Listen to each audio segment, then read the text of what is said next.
I stared at the text on Trent's phone, my heart pounding as the words burned into my mind. I love it when you call me that. Can't wait for tomorrow. It was clearly not meant for me.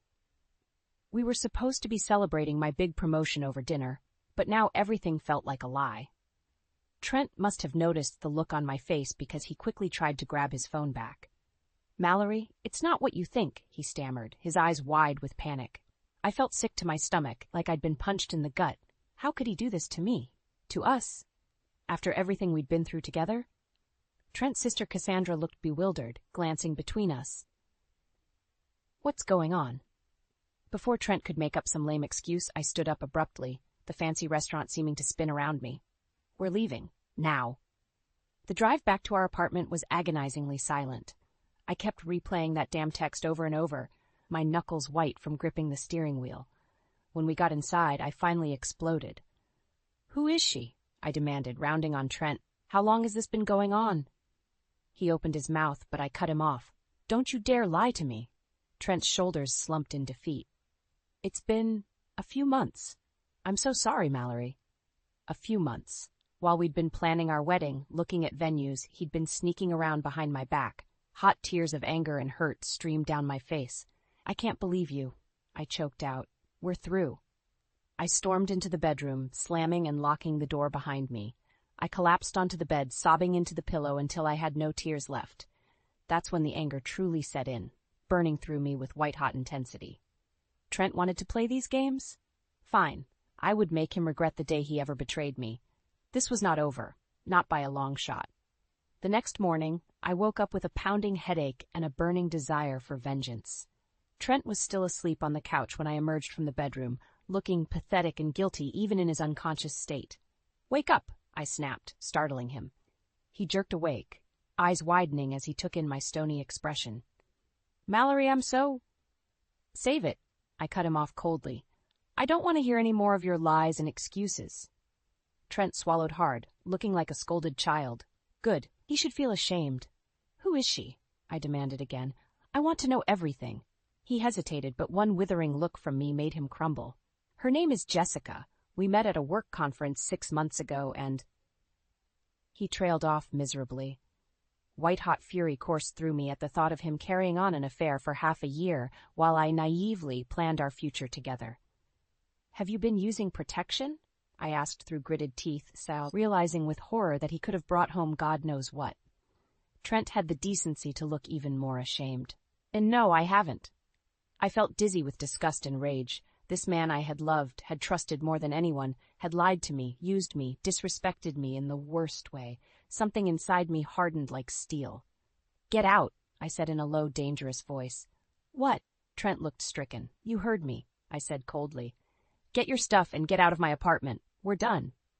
He opened his mouth to protest, but I leveled him with a look that could cut glass.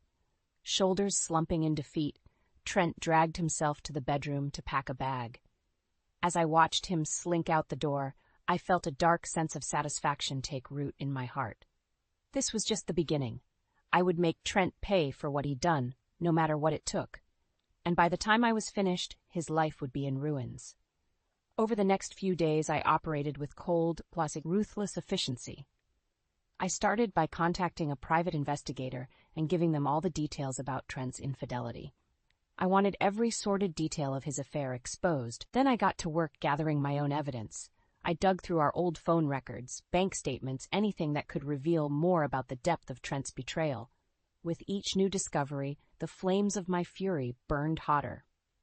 Thankfully, I had an amazing support system in my friends.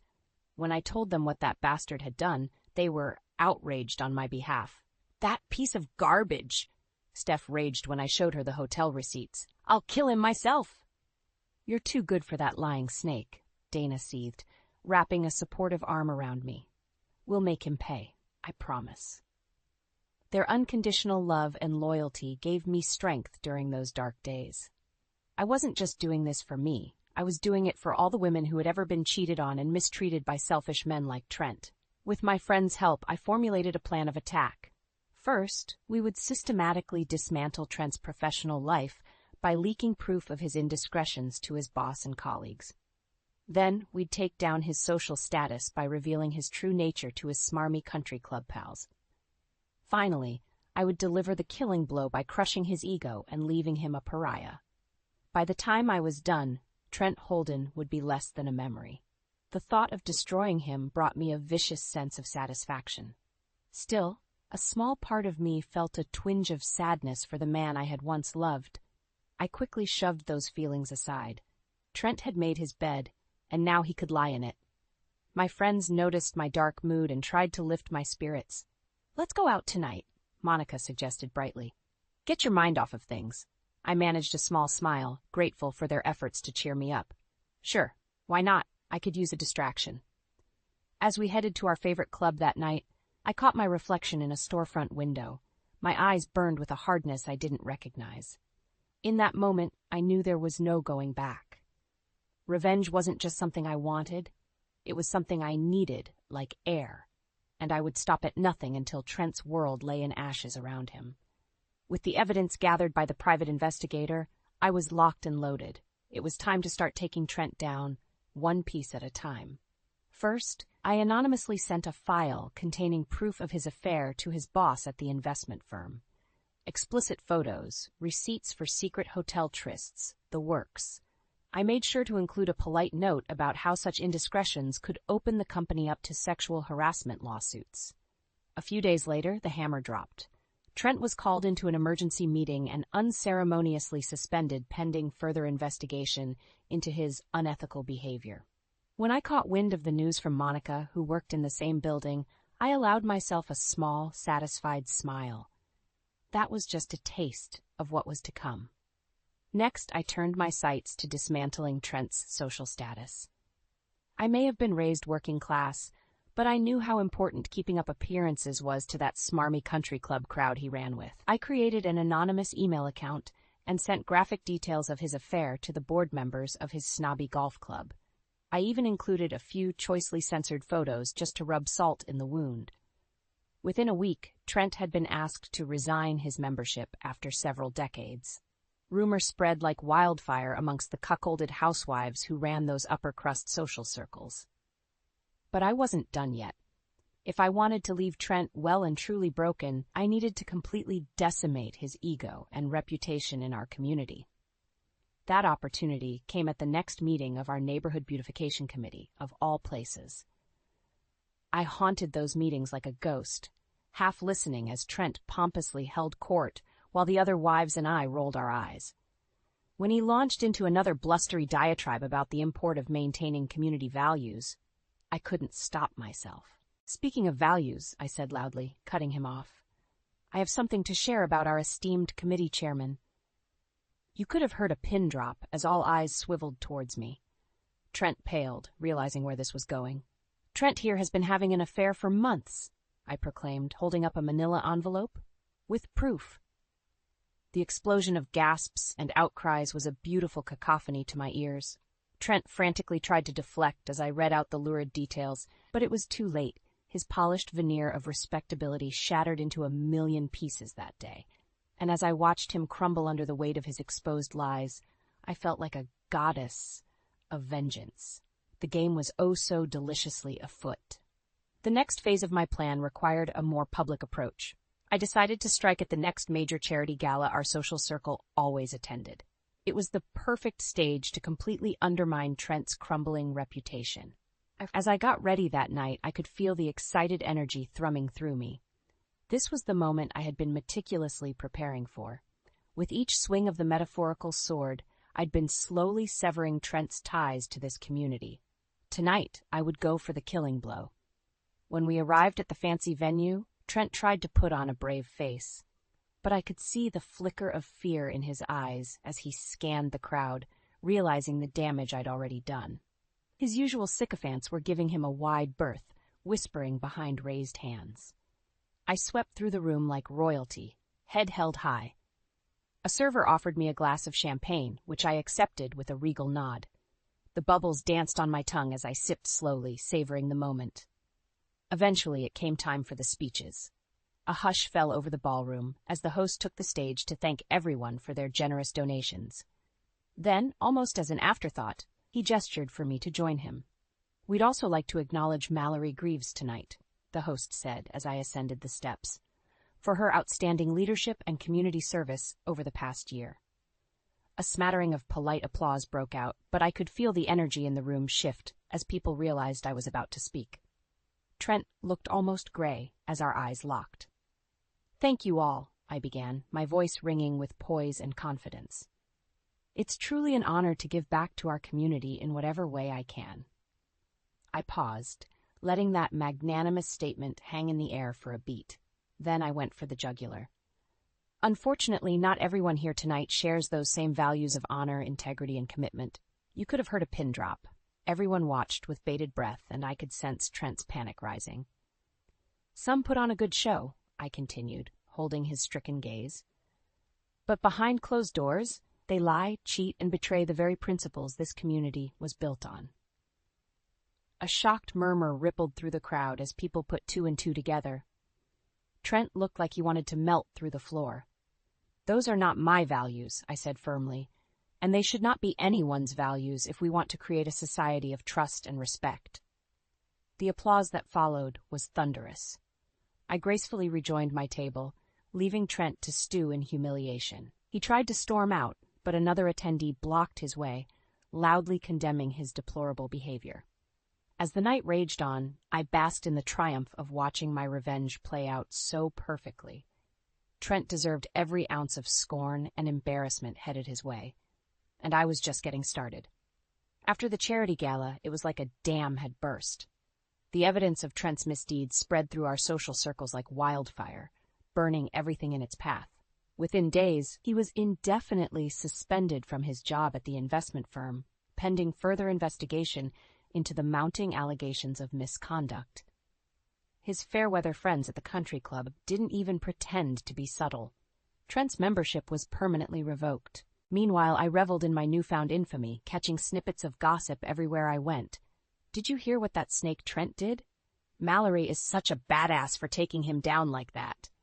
With each new story of Trent's downfall, I felt more powerful, more vindicated. This was justice being served. Of course, he tried to confront me to do damage control.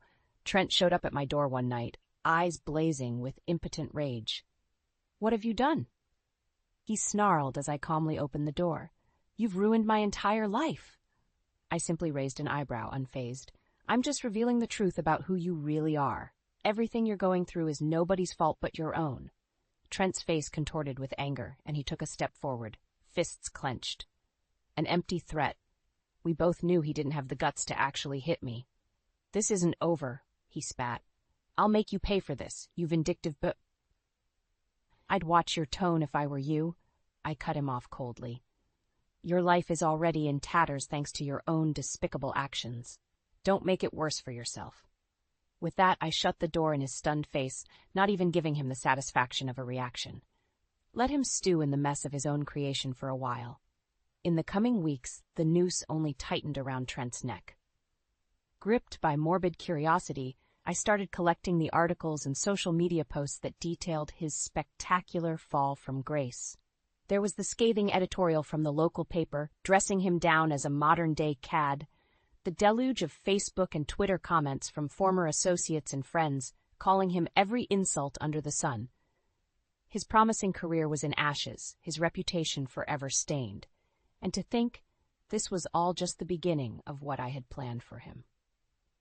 As the public condemnation crescendoed, Trent started looking gray and haggard, like the life was being drained from him.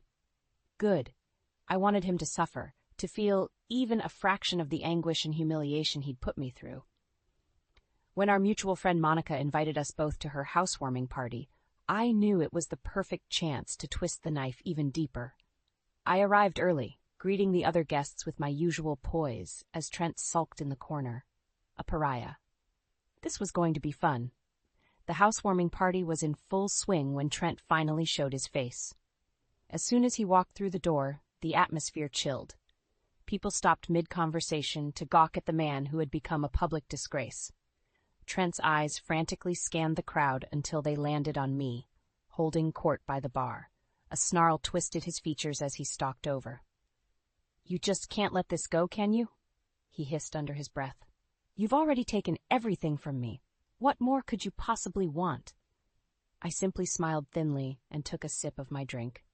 The truth will come out sooner or later, Trent. I'm just expediting the process. He opened his mouth to retort, but a sudden lull in the chatter made us both freeze. All eyes had turned towards us with undisguised interest. Seizing the moment, Trent puffed out his chest and raised his voice for all to hear. Listen, everyone, I know there's been a lot of unfair rumors circulating about me recently, but I can assure you, they're just that, vicious lies perpetuated by a vengeful ex. A disbelieving murmur rippled through the crowd. Trent wasn't deterred, clearly hoping to sway the audience to his side through bluster alone.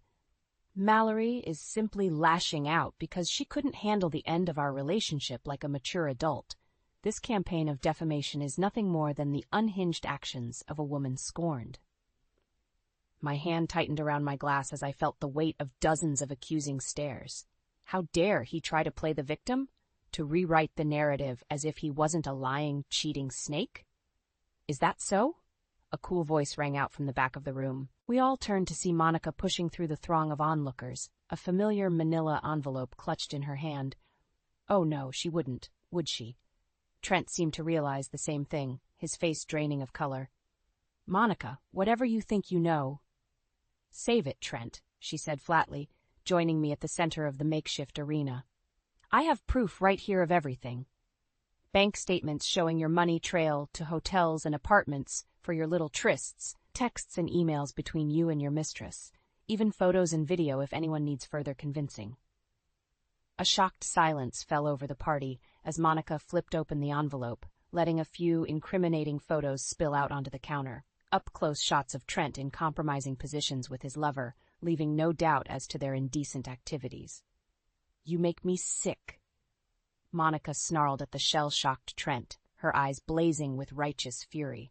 How could you do this to Mallory, to all of us who considered you a friend? She jabbed an accusing finger at the graphic evidence. This is who you are, Trent. A liar, a cheater, a total embarrassment to anyone who ever trusted you. Mallory is done letting you get away with your lies and deceptions. A smattering of disgusted murmurs echoed through the crowd as they finally saw Trent for the vile snake he truly was.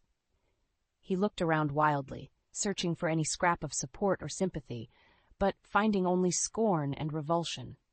Shoulders slumped in defeat, Trent turned and fled the party without another word, disappearing into the night from which there would be no redemption. I watched him go with a mixture of pity and vicious satisfaction. The once proud man was now a hated pariah, and he had no one to blame but himself. Turning to Monica with a grateful smile, I pulled her into a fierce hug. Thank you, I murmured, fighting back joyful tears. For everything.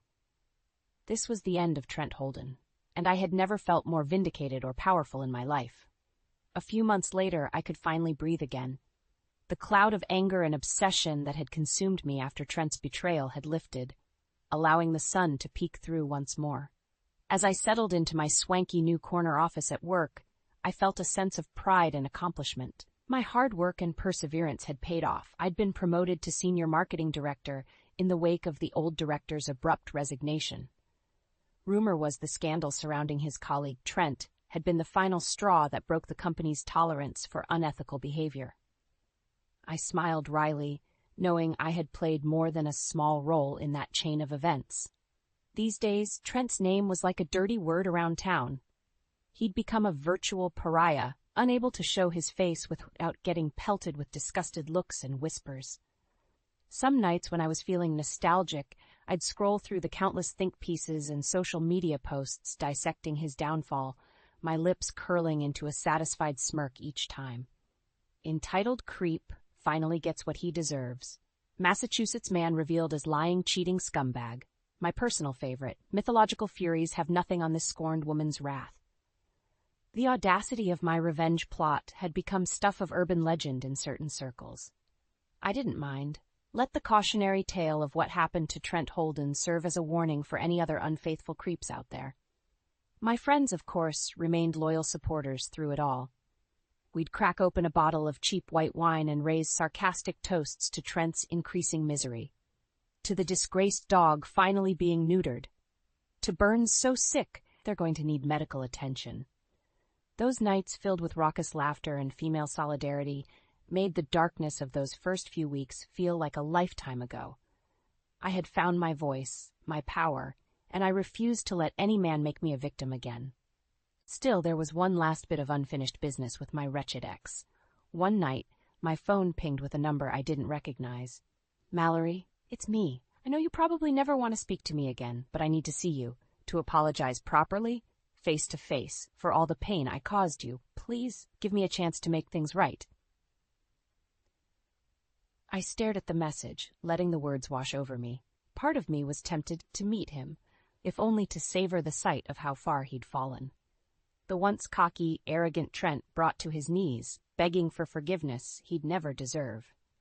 But another part of me, the stronger part, knew there was no point in dredging up the past any longer, that Trent and all his lies and betrayals belonged to another lifetime that I had outgrown. With a decisive swipe, I deleted the message and blocked the number. That chapter of my life was over. Looking around my sleek new apartment with its stunning views, I felt a surge of liberation and excitement for the future. I was a new woman, forging her own story from the ashes of heartbreak and vengeance, and this time it would be one built on truth, on strength, on respect for myself above all others. Bring it on, world. I was more than ready.